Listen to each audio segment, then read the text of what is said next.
প্রিয় ভাইরা, এই গোটা দেহের ভিতরে নিয়ন্ত্রণ করার জন্য একজন রাজা আপনি করে দিয়েছেন প্রত্যেকের ভিতরে, তার নাম হলো রূহ। বলেন কে? রূহ যখন আপনার ভিতরে আমার ভিতরে আছে, আপনার হাত নড়াচড়া করছে, পা নড়াচড়া করছে, সবগুলো চলতেছে। রূহ যখন বের হয়ে যাবে, আপনার আমার সব কিছু স্তব্ধ হয়ে যাবে। ঠিক কিনা বলে?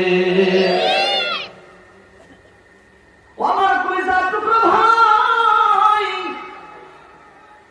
দুনিয়ার মানুষের সবকিছু নিয়ন্ত্রণ করা যায়, কিন্তু রূহের নিয়ন্ত্রণ করা যায় না। রূহের নিয়ন্ত্রণ করেন, জোরে বলেন কে? রূহের নিয়ন্ত্রণ করেন আল্লাহ। রূহকে আল্লাহ নিয়ন্ত্রণ করেন। মানুষের শরীরের মধ্যে 4টা অংশ আছে, আগুন, পানি, বাতাস, মাটি। এই 4টা অংশ আছে পৃথিবীর মধ্যে। তিরমিজি শরীফের মধ্যে আল্লাহ নবী ইমাম তিরমিজি রাহমাতুল্লাহি আলাইহি তিরমিজি শরীফের মধ্যে একটি হাদিস এনেছেন।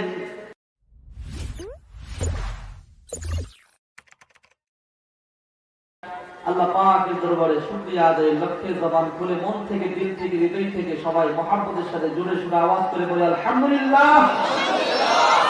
আরো জোরে বলেন আলহামদুলিল্লাহ। হামদান কাসীরান তাইয়িবান মুবারাকান ফি।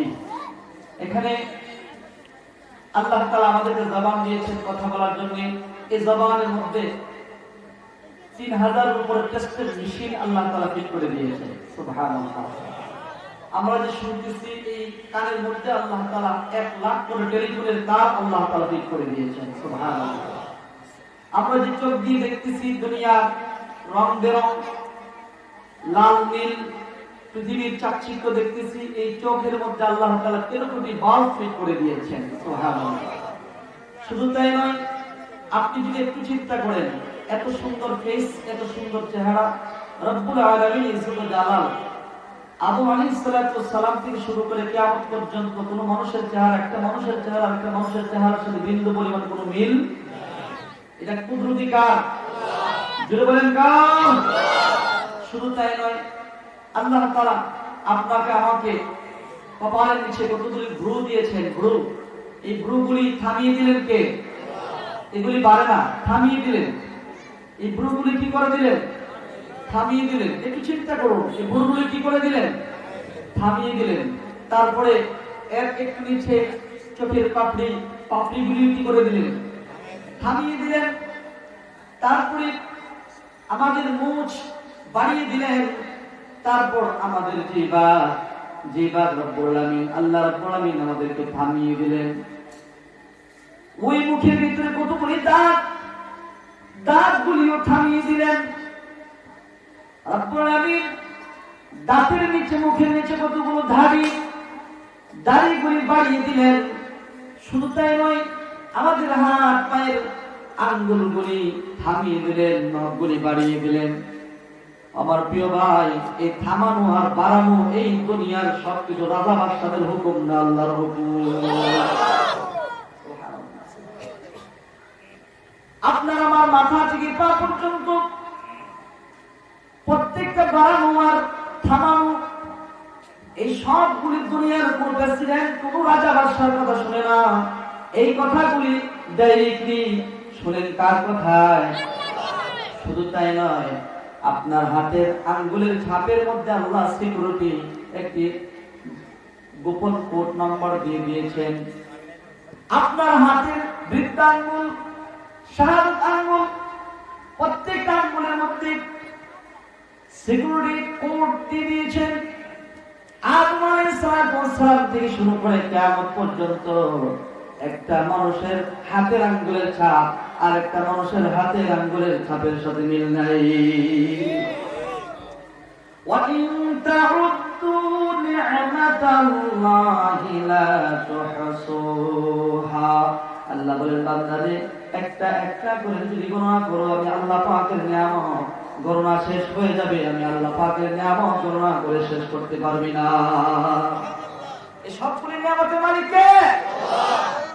সবচেয়ে বড় নিয়ামত হলো আল্লাহ আমাদেরকে মুসলমানের ঘরে পাঠিয়েছে। মুসলমান, ইবনে মুসলমান বলেন, আমরা কার ঘরে জন্ম হয়েছি? মুসলমানের ঘরে জন্ম হয়েছি, ইমানদারের ঘরে জন্ম হয়েছি। মুসলমান ইবনে মুসলমান। প্রিয় ভাইরা আমার, তাহলে সব কিছুর নিয়ামত আল্লাহ দিয়েছেন, এগুলার বিল লাগে না। আল্লাহ বিল কিভাবে দেব আল্লাহ কোরআন কারীমের মধ্যে বলে দিয়েছেন, আলহামদুলিল্লাহি রাব্বিল আলামিন।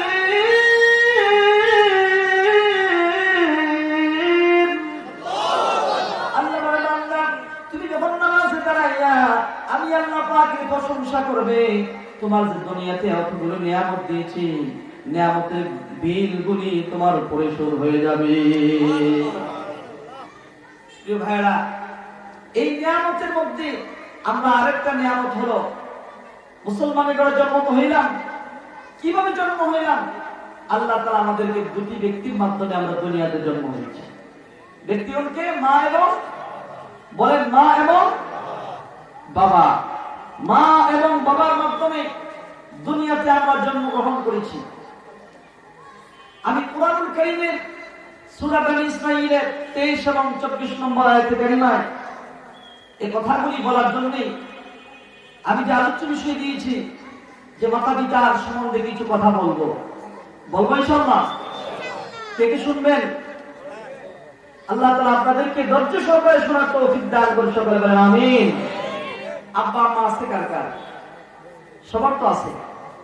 আব্বা আম্মা ছাড়া পৃথিবীতে কেউ আসে নাই, আসমান থেকে কেউ আসে নাই।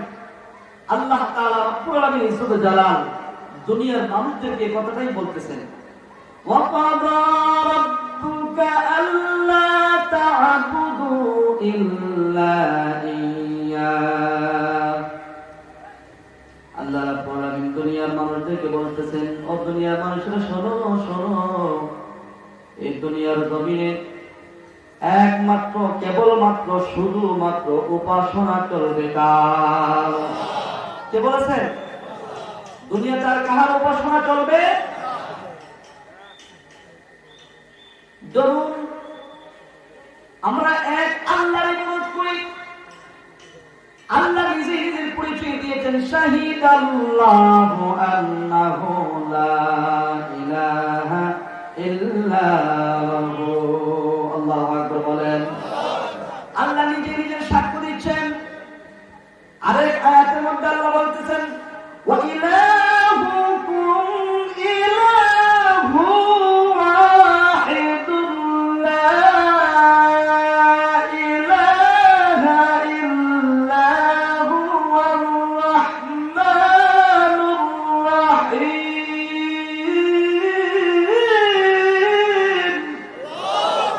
আল্লাহ বলেন, দুনিয়াতে তোমরা ইলাহকে যদি ইলাহ মানতে হয়, একমাত্র আল্লাহকে তোমরা ইলাহ মানতে হবে। আল্লাহ ছাড়া কোনো মাবুদ নাই। আমাদের ভিতরে একটা রূহ আছে। বলেন কয়টা রূহ আছে? দুইটা রূহ আছে নাকি? যদি নিজের রূহ থেকে যদি চিন্তা করি, আপনার আমার মাথা থেকে পা পর্যন্ত গোটা দেহকে নিয়ন্ত্রণ করছেন সেই রূহটা যখন বের হয়ে যাবে, তখন চোখের পাপড়িগুলি নড়াচড়া করবে না, দাঁত চলবে না, কান দিয়ে শুনবেন না, হাত দিয়ে স্পর্শ করতে পারবেন না, সবগুলি স্তব্ধ হয়ে যাবে যদি রূহটা ভিতর থেকে কি হয়ে যায়। তাহলে আপনারা আমার মাথা থেকে পা পর্যন্ত গোটা দেহকে নিয়ন্ত্রণ করাচ্ছেন আল্লাহ রূহের মাধ্যমে। বলেন তো রূহ পৃথিবীর কেউ দেখেছে? কোরআনে আছে রূহ কাকে বলে? কোথাও নাই। রাসূলকে প্রশ্ন করা হয়েছিল, ইয়াসআলুনাকা আনির রূহ, হে নবী বলুন রূহ কাকে বলে? আল্লাহ রাব্বুল আলামিন নবীকে জানিয়ে দিলেন, কুলির রূহু মিন আমরি রাব্বি। নবী জানিয়ে দেন রূহ হইল আল্লাহ পাকের হুকুম।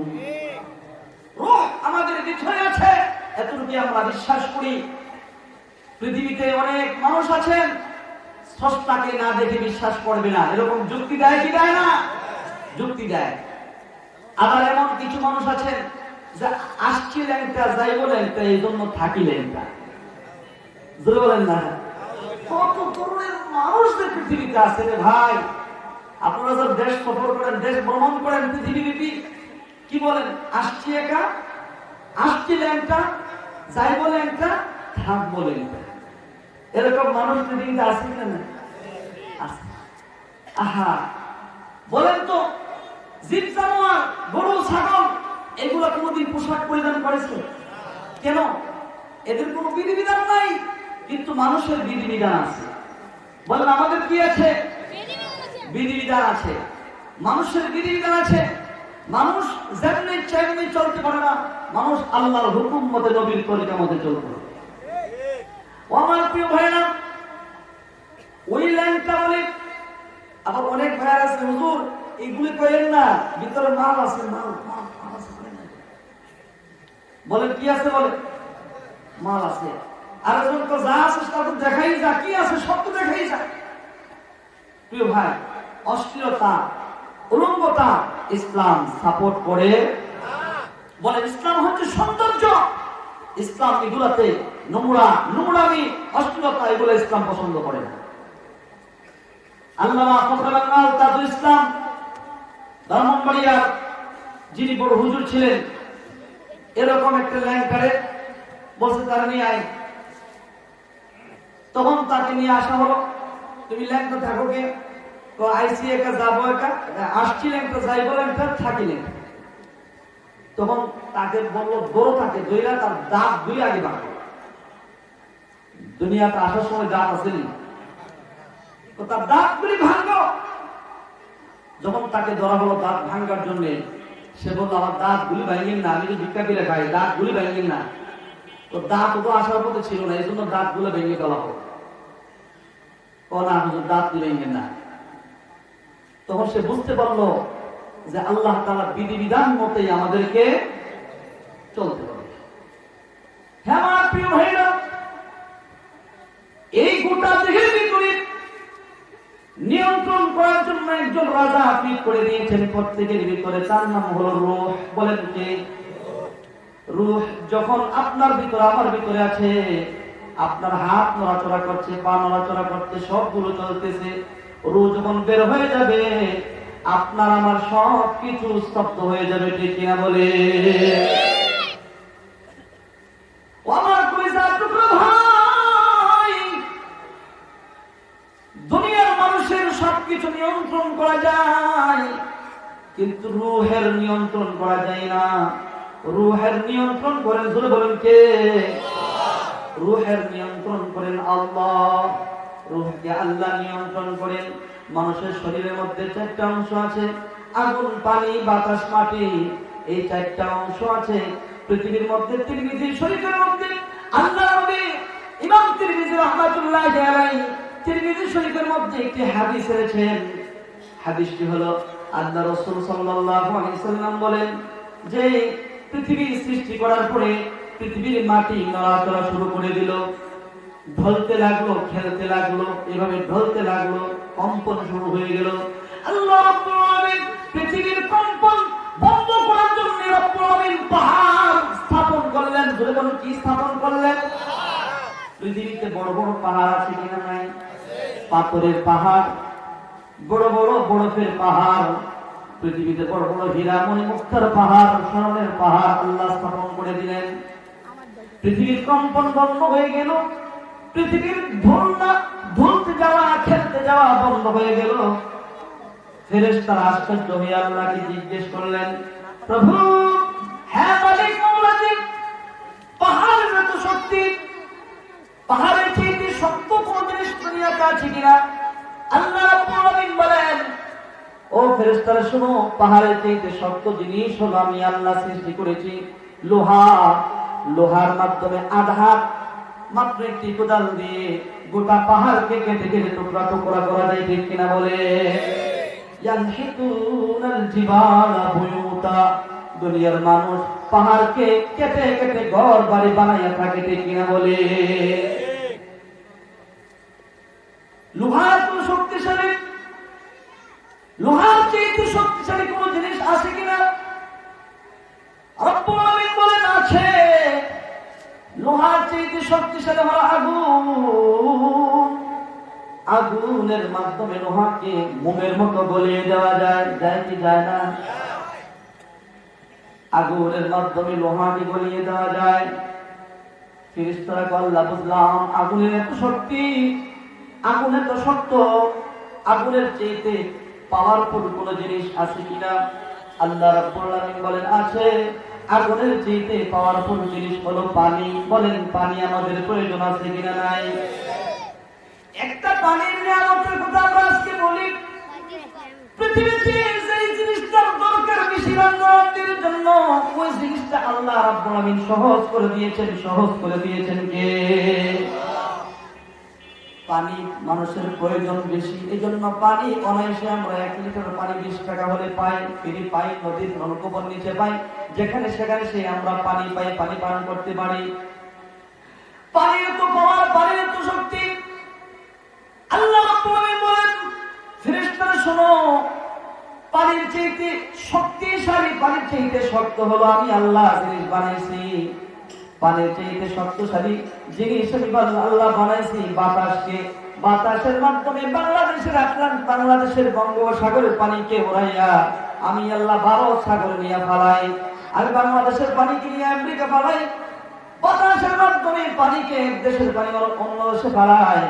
অলটুগেদার সব কথার এক কথা হলো, দুনিয়ার জমিনের চাইতে শক্ত হলো পাহাড়, পাহাড়ের চাইতে শক্ত হলো লোহা, লোহার চাইতে শক্ত হলো আগুন, আগুনের চাইতে শক্ত হলো পানি, পানির চাইতে শক্ত হলো বাতাস।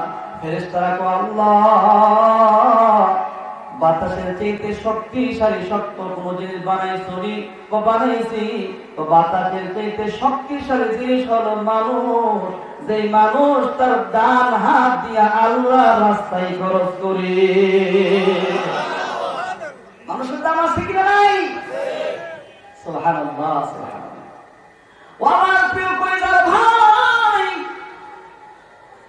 মানুষের দাম কত, মানুষের দাম কত। তার ভিতরে আল্লাহ রূহ দিয়ে দিয়েছেন, রূহ দিয়ে দিয়েছেন। এই রূহটা যখন বের হয়ে যাবে, মানুষটার কোনো দাম নাই, পচে গলে একবারে মাটির সাথে মিশে যাবে। দুনিয়ার সবকিছু নিয়ন্ত্রণ আছে, কিন্তু রূহের নিয়ন্ত্রণ করেন কে? আপনার শরীরে, আমার শরীরে রূহ নিয়ন্ত্রণ করতেছে, কিন্তু আরেকটা রূহ ঢুকাইয়া দিলে দুইটা রূহ একটা শরীরে যেমন চলতে পারে না। এই দুনিয়ার জমিনে গোটা পৃথিবীতে একজন আল্লাহ, এক আল্লাহর পাশে যদি আরেকজন আল্লাহ থাকতো, দুনিয়ার জমিনও চলতো না। ঠিক কিনা বলে? লাউ কানা ফীহিমা আলিহাতুন ইল্লাল্লাহু লাফাসাদাতা। আল্লাহ রাব্বুল আলামিন সূরাতুল আম্বিয়ার মধ্যে বলে দিয়েছেন, দুনিয়ার মানুষ শোনো শোনো, এই দুনিয়ার জমিনে যদি আল্লাহ ছাড়া আরো কোনো ইলাহ থাকতো, মাবুদ থাকতো, এই দুনিয়ার জমিনে মারামারি, কাটাকাটি, ফিতনা সৃষ্টি হয়ে যেত। প্রিয় ভাইরা, একমাত্র পৃথিবীতে উপাসনা চলবে কার? এটা সহজ কথা আমরা বুঝি। আমাদের শরীরের নিয়ন্ত্রণ চলে, একটা রূহের নিয়ন্ত্রণ চলে, অন্য কোন রূহের নিয়ন্ত্রণ চলে না। পৃথিবীতে একমাত্র আল্লাহর হুকুমত ছাড়া আর কারো হুকুমত চলবে।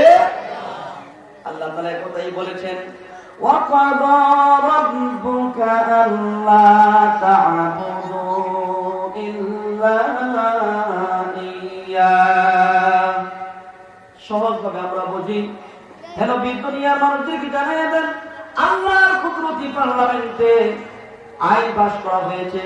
এই দুনিয়ার জমিনে কেবলমাত্র শুধুমাত্র একমাত্র ইবাদত চলবে। শুধু বলেন কার? 2 নম্বর স্টেপ আল্লাহর হুকুম, ওয়াবিল ওয়ালিদাইনি ইহসানা। 2 নম্বর আল্লাহ পাকের আদেশ, মাতা পিতার প্রতি ইহসান করো, দয়া করো, মাতা পিতার প্রতি ইহসান করো, সৎ ব্যবহার করো। ওয়াবিল ওয়ালিদাইনি ইহসানা কখন করবে? ইম্মা ইয়াবলুগান্না ইনদাকাল কিবারা আহাদুহুমা আও কিলাহুমা ফালা তাকুল লাহুমা। আল্লাহু আকবার বলেন। আপনাদের খারাপ লাগতেছে? প্রিয় ভাই, আমাদের কিন্তু নেকের পরিবেশের চাইতে গুনাহের পরিবেশে আমরা বেশি থাকি। বলে ঠিক কিনা? নেকের পরিবেশের চাইতে গুনাহের পরিবেশে বেশি থাকি। মনে রাখবেন, গুনাহ হচ্ছে আগুন, প্রত্যেকটা গুনাহ হচ্ছে আগুন। বলেন প্রত্যেকটা গুনাহ কি আগুন। ব্যক্তিগত গুনার জন্য ব্যক্তিগত গজব, পারিবারিক গুনার জন্য পারিবারিক গজব, রাষ্ট্রীয় গুনার জন্য রাষ্ট্রীয় গজব, আন্তর্জাতিক গুনার জন্য আন্তর্জাতিক গজব। মনে রাখবেন গুনাহ দুনিয়াতে আগুন, পরকালে আগুন। দুনিয়াতে আগুন হলো শান্তির আগুন, আর মৃত্যুর পরে কবরে হবে জাহান্নামের আগুন। এজন্য গুনাহ যদি করেন, গুনাহ দ্বারা তিনটে ক্ষতি। এক নম্বর হলো কোরআন সুন্নাহর জ্ঞান, সঠিক জ্ঞান আমার আপনার বুঝে আসবে না। আমরা হাজার ওয়াজ করি, বুঝে আসবে না। কোরআন সুন্নাহর ওয়াজ বুঝে আসবে না। গত বছর আপনারা দেখেছেন বহু মাহফিল স্টেজ থেকে, বক্তাদের হাত থেকে মোবাইল, বক্তাদের হাত থেকে মাউথ কেড়ে নিয়েছে। নিয়েছেন কিনা? এরা কি কারো বিরুদ্ধে কথা বলেছিল? এরা কথা বলেছিল কোরআন সুন্নাহ। আর কোরআন সুন্নাহর কথাগুলো হয়তো সুদের ওয়াজ করেছে, অথবা ঘুষের ওয়াজ করেছে, অথবা অপরদার ওয়াজ করেছে, অথবা জালেমের জুলুমের ওয়াজ করেছে, অথবা কি বলে চরিত্রের ওয়াজ করেছে। কোনো না কোনো ওয়াজ বাইসাবের শরীরে লেগে গেছে। কথা বলেন ঠিক না? কোনো না কোনো ওয়াজ বাইসাবের শরীরে লেগে গেছে। এই জন্য মনে রাখবেন গুনাহ করার কারণে তিনটা জিনিস থেকে বঞ্চিত থাকবে। এক নম্বর হলো হিরমানুল ইলম, সঠিক ইলম থেকে বঞ্চিত থাকবে। আল্লাহ নবী বলেন কিয়ামতের আগে মানুষগুলা গুনাহ করতে করতে করতে করতে, হারাম খাইতে খাইতে খাইতে খাইতে, গুনাহ করতে করতে করতে করতে করতে করতে করতে তার ফিতনায় পতিত হইয়া সঠিক আর বেঠিক যাচাই করার যোগ্যতা তার থাকবে না। এখন মানুষ বলে না যে আমরা কোন দিকে যাব। আমি বলবো ভাই এখনো এই সময়টা আসেনি, কোন দিকে যাবেন? আপনি ডাক্তারের শরণাপন্ন হবেন, ডাক্তারের কাছে যাবেন। আপনি তো আপনার রোগীকে নিয়ে, বড় টিউমার হয়েছে, তুই টিউমারের রোগীকে নিয়ে আপনি আগে চিন্তা করেন যে ঢাকার সবচেয়ে কোন হসপিটালে কোন ডাক্তার তার রোগী বেশি ভালো হয়েছে। যেই ডাক্তার তার রোগী বেশি ভালো হয়েছে ওই ডাক্তারের কাছে আমি যাব, ওই ডাক্তারের পরামর্শ আমি শুনবো, ওই ডাক্তারের পরামর্শ ওষুধ আমার রোগীকে খাওয়াবো। বলে ঠিক কিনা? আর আপনারা যদি বলেন যে না বাংলাদেশের এক এক ডাক্তার এক এক কথা কয়, ডাক্তারের কাছেই যাব না, আমরা এরকম বলি কি বলি না? বলি না। শারীরিক সুস্থতার জন্য যদি আমরা একথা না বলি, আমার ঈমানকে কিভাবে সুস্থ রাখবো, আমার ইসলামকে কিভাবে সুস্থ রাখবো, আমার দ্বীনকে কিভাবে সুস্থ রাখবো? আমি যে একজন আল্লাহওয়ালা বুজুর্গ এরকম ভাবে তালাশ করতে পারি না যে সেই বুজুর্গের সহবতে থাকলে যত মানুষ বেশি আল্লাহওয়ালা বুজুর্গ হয়, ওই বুজুর্গের সহবতে আমরা থাকবো, ওই বুজুর্গের কথাই আমরা শুনবো। কথা বলেন নাই? মনে করুন আপনাদের মসজিদের ইমাম সাহেবের কথা মতে আপনি দিন পালন করেন না। আপনাদের আমাদের জন্য তো রাহবার ইমাম সাহেব, খতিব সাহেব। কি বলেন? খতিব সাহেব না, খতিব সাহেব যার মধ্যে পরিপূর্ণ দ্বীন ইসলাম আছেন, তাকে আমরা দ্বীনের ব্যাপার অনুসরণ করব। বলেন ঠিক কিনা? তাইলে আমরা এখনো এই কথা, এই সুযোগ আসে নাই যে আমরা কোন দিকে যাব না, আমরা ওই দিকেই যাবো যে আল্লাহওয়ালা বুজুর্গদের কাছে গেলে আল্লাহওয়ালা হওয়া যায়। আল্লাহ রাসূলের রাস্তা দেখাইয়া দেয়, চিনাইয়া দেয়, তার সহমতে আমরা থাকবো। আর যাদের কাছে গেলে ধন সম্পদ ছিনাইয়া নেয় তাদের থেকে আমরা দূরে থাকবো। ধন সম্পদ ছিনাইয়া দেওয়া আর আল্লাহ রাসূলের রাস্তা ছিনাইয়া দেওয়া এক নয়। আল্লাহ তাআলা আমাদের সকলকে দ্বীনের পথে চলার তৌফিক দান করে। সকলে বলেন আমিন। আল্লাহ রাব্বুল আলামিন বলেন মাতা পিতার প্রতি ইহসান করবে, দয়া করবে যতদিন পর্যন্ত তোমার মা এবং বাবা অথবা একজনকে অথবা উভয়জনকে পেয়ে যাও, তখনই তোমরা তোমাদের মা বাবাকে ইহসান করো, দয়া করো। ও আমার প্রিয় ভাইরা, কুরআনুল কারীমে যেখানে আল্লাহ একত্ববাদের কথা বলেছেন, আল্লাহর সাথে শিরিক না করার কথা বলেছেন, সেখানে মাতা পিতার কথা বলেছেন। আনিশকুরুলি ওয়ালিওয়ালিদাই, আল্লাহর যেমন শুকরিয়া আদায় করো, মাতা পিতার শুকরিয়া আদায় করো। আল্লাহ বলেছেন ওয়া'বুদুল্লাহ ওয়া লা তুশরিকু বিহি শাইআও ওয়া বিল ওয়ালিদাইনি ইহসানা। আল্লাহর ইবাদত করো, খেদমত করতে হবে বাবার চাইতে, আর বাবাকে মায়ের চাইতে বেশি সম্মান করতে হবে। মায়ের খেদমত করতে যাইয়া বাবাকে তুচ্ছ-তাচ্ছিল্য করা যাবে না। বাবাকে সম্মান করতে হবে মায়ের চাইতে বেশি, আর বাবার চাইতে মাকে বেশি খেদমত করতে হবে 3 গুণ বেশি। খেদমতে মা দর পেদর কুন সবে শাম, খেদমতে মা দর পেদর কুন সবে শাম, তাকে বাসি দর্দ আলম নেকে নাম। আল্লাহ বুজুর্গরা বলেন, এ দুনিয়ার মানুষেরা শোনো, কোন সন্তান যদি মাতা পিতার খেদমত সকাল সন্ধ্যা করতে পারে, আল্লাহ দুনিয়া তো বাদশা বানিয়ে দিবে, পরকালেও বাদশা বানিয়ে দিবে। সুবহানাল্লাহ বলেন। তাহলে আমরা শিষ্টাচার শিক্ষা দিব কি দিব না? তো শিষ্টাচার কোথায় থেকে শিক্ষা দিলেন? মাদ্রাসা থেকে। আজকে দেখুন হযরত ওমর ফারুক আযম আমিরুল মুমিনিন,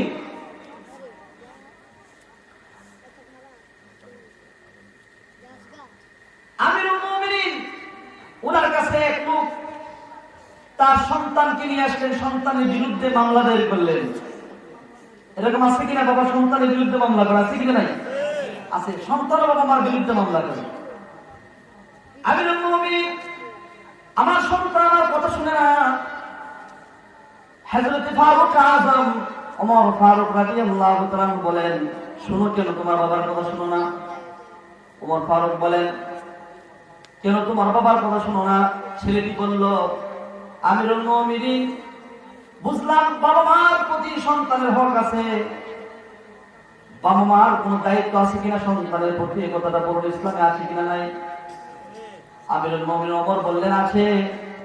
দায়িত্ব হলো, 1 নম্বর দায়িত্ব হলো প্রত্যেকটা মা বাবা, প্রত্যেকটা বাবা 1 নম্বর দায়িত্ব হলো সুসন্তান, শিষ্টাচার পূর্ণ সন্তান জন্ম দেওয়ার আগে ভালো মা বেছে নিতে হবে। ভালো মা কেমন ভালো মা? আপনারা তো জানেন যে বিয়ের ক্ষেত্রে যদি একটা মেয়ের ধন সম্পদ না থাকে, যদি তার সম্ভ্রান্ত পরিবার না হয়, যদি তার মধ্যে যদি সৌন্দর্য না থাকে, তার মধ্যে যদি দিনদারিত্ব থাকে, রাসূল বলেছেন তাকে বিয়ে করো, তুমি সুখ শান্তি পাবে। সুবহানাল্লাহ। দিনদারিত্ব প্রাধান্য দিতে হবে। আজকে আমাদের বিয়েগুলিতে কি হচ্ছে জানেন ভাই? আমি জানি না আপনাদের এই সমাজের কি অবস্থা। আজকে আমাদের মুসলমান সমাজের অবস্থা হলো, দুলটাক করার কথা আমি বলছি না, দুলটাক করতে আছেই। আজকে মসজিদগুলোতে খতিব সাহেব যদি দুলটাক করে ডান্সের বিরুদ্ধে যদি জ্বালাময় ভাষণ দেয়, পরের দিন হুজুরের ওই যে খেদমত যে করেন, ইমাম সাহেবের খেদমতের চাকরির বিরুদ্ধে কিছু নোটিশ আসে। আসে কি আসে না? আসে।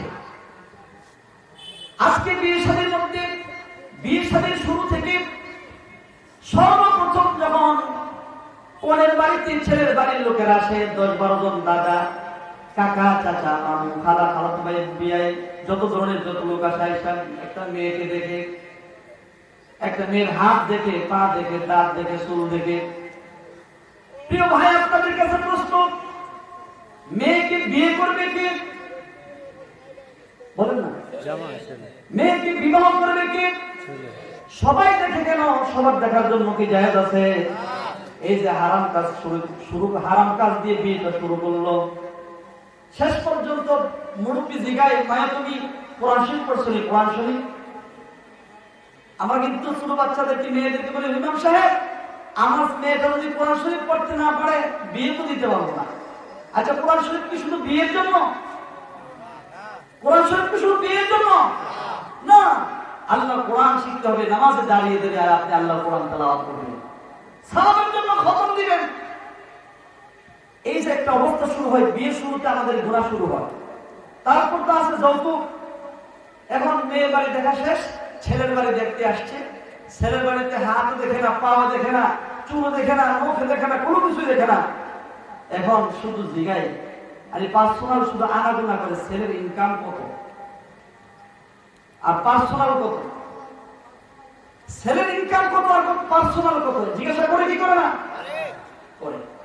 তাহলে এই উভয় পক্ষই দেখা যাচ্ছে, একটা ছেলের কাছে একটা মেয়ে বিয়ে দিতে যাইয়া কয়েক লাখ টাকা যৌতুকের ব্যবস্থা করা হয়, তারপরে ছেলেটার উপর 10 লক্ষ টাকা ধার্য করা হয়, গাড়ি 80 কিনা দেখা হয়, বিশাল মহল বাড়ি 80 কিনা দেখা হয়, আজকে বিয়েটাকে সমাজের মধ্যে কঠিন বানিয়ে দেওয়া হয়েছে, জানাতে বিচারকে সমাজের মধ্যে সহজ করে দিয়েছে।